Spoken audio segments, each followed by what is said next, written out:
Good afternoon, Cross Timbers. Today is Monday, September 22nd. This is Texan TV News from the Tarleton State University campus in Stephenville, Texas, and I am Katlyn Gast. Here are today's top stories. In campus news, the Department of Fine Arts and Theater at Tarleton State University will begin showing the first play of the 2014-2015 school year Tuesday evening. Oedipus the King will run through September 27th in the Clyde H. Wells Fine Arts Center. This production tells the epic story of Oedipus the King and his eventual downfall. This will be the first performance in the newly renovated auditorium that seats just over 800 people. The show will begin around 7:30 p.m. and end around 9:30 p.m. each evening. Tickets are $5 for Tarleton students who present a student ID, $10 for adults, and $8 for faculty and staff. For more information on this production can be found on the Tarleton Theater homepage. In local news, USDA awards AgriLife Research a $15.7 million conservation innovation grant. The Stephenville Empire-Tribune reports that biomass from Tarleton Southwest Regional Dairy Center will be used for technologies for water purification, treatment, and recycling, and power generation. Dr. Sergio Caparita, a biological and agriculture engineer at Texas A&M, will serve as lead researcher while working with Dairy Center Director Dr. Hugo Ramirez and Tarleton students for 2 years. Caparita says the manure from the center will be converted into heat and electricity.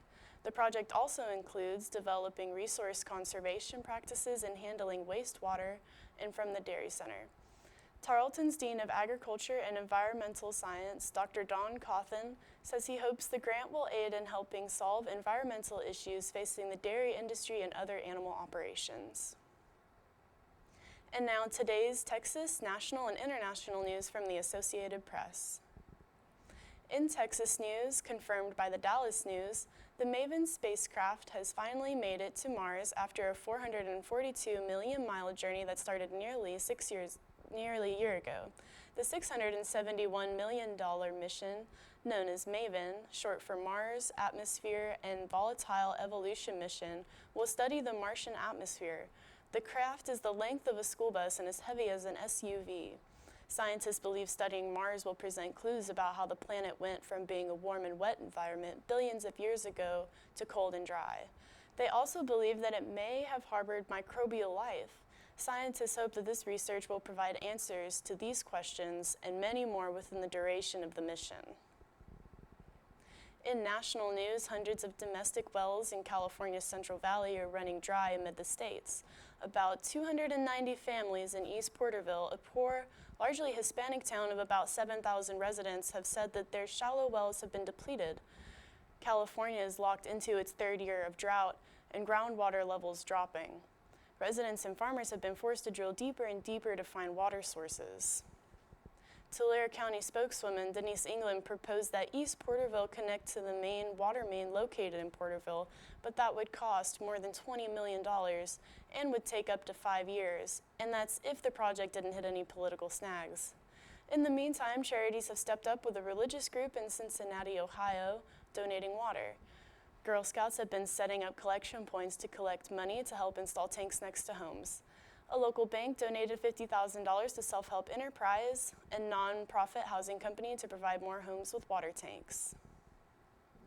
In international news, on Sunday, tens of thousands of people marched through central Moscow protesting against the fighting in Ukraine and Russia's alleged complicity in conflict. Demonstrators chanted slogans such as "No to War." A fight broke out between protesters and nationalists who had a banner that read "The March of Traitors." One protester said the country is acting as an aggressor like Germany in World War II.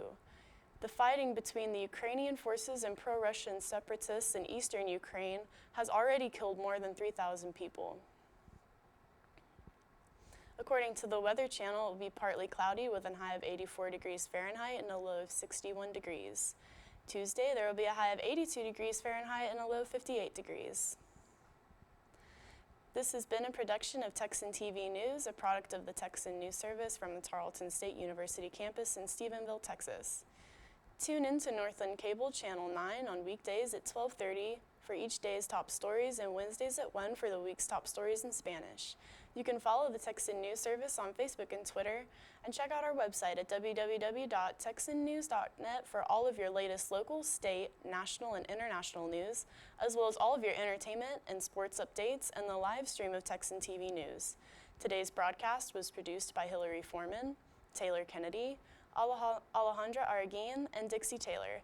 I am Katlyn Gast. Have a wonderful day, Tarleton Texans.